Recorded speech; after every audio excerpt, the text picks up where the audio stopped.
உம்ரா பண்ணதுக்கப்புறம் என்ன பண்ணுறாங்கன்னா, வந்த உடனே நபி ஸல்லல்லாஹு அலைஹி வஸல்லம் 4 படைப்பிரிவு மறுபடியும் அனுப்புகிறாங்க. அதாவது அந்த காட்டரபிகளுக்கே ஹாலிப் இப்னு அப்துல்லா அப்படிங்கிற அந்த நபித்தோழர் தலைமையில் ஒரு படைப்பிரிவு, இப்னு அபுல் அவுசா அப்படிங்கிற நபித்தோழர் தலைமையில் ஒரு படைப்பிரிவு, காஃப் இப்னு உமைர் ரலில்லாஹு அவங்களுடைய தலைமையில் ஒரு படைப்பிரிவு, ஷுஜா இப்னு வஹப் அல் அசதி ரலில்லாஹு அவங்களுடைய தலைமையில் இன்னொரு படைப்பிரிவு. மொத்தம் 4 படைப்பிரிவு நபி ஸல்லல்லாஹு அலைஹி வஸல்லம் இந்த கிராமவாசிகள் அடக்கிறதுக்கு அனுப்பி டோட்டலாக அந்த சாப்டர் க்ளோஸ் பண்ணுறாங்க.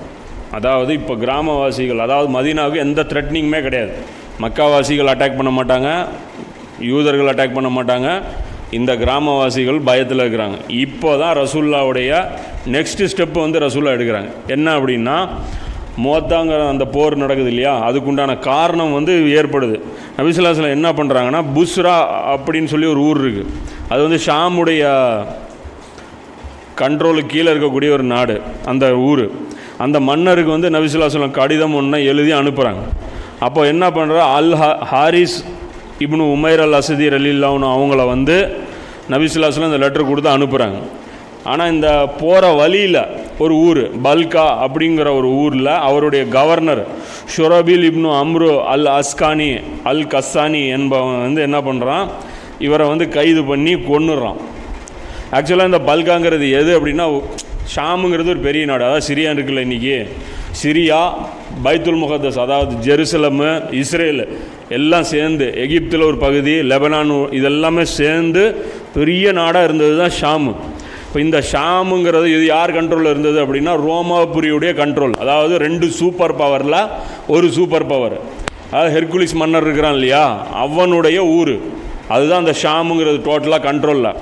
அந்த அதாவது இப்போ சின்ன சின்ன ஆட்கள்லாம் முடிச்சுட்டு பெரிய கையில் மோதுறாங்க. அதாவது பெரிய 2 சூப்பர் பவர்கிட்ட சீன்றாங்க ரசூல்லா.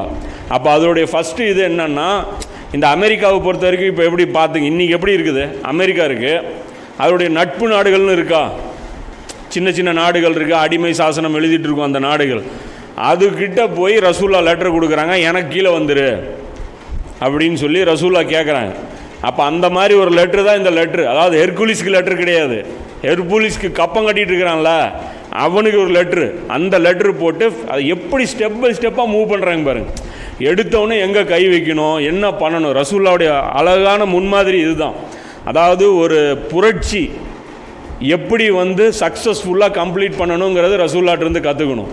சிங்கிள் மேன்லேருந்து ஆரம்பித்தது, 1 மேன்லேருந்து, ஒரு ஆள், அப்புறம் மனைவி அலி ரலியல்லாஹு வர்றாங்க, அபூபக்கர் வர்றாங்க, சின்ன ஒரு சர்க்கிள் ஆச்சு, அப்புறம் 10 அஸ்வத்துல் முபஷராவை ட்ரெயின் பண்ணி அதாவது ஒரு வாட்டி கோச்சிங், அந்த அளவுக்கு கோச்சிங்கு.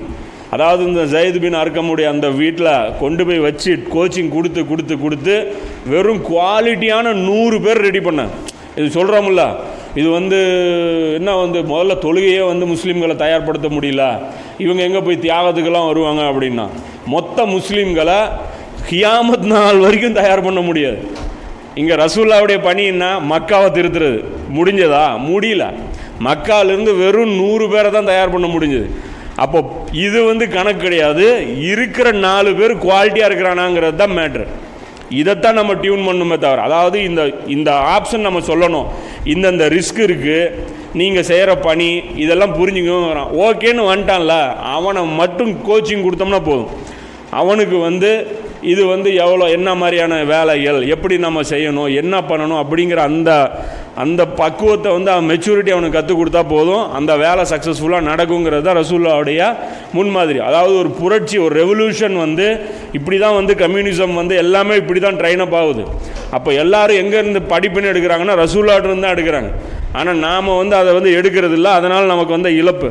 அப்போ ரசூலுல்லாவுடைய ஸ்டெப் பை ஸ்டெப் ப்ராசஸ் இப்போ ஒரு வாட்டி ரிவைண்ட் பண்ணி பாருங்கள்.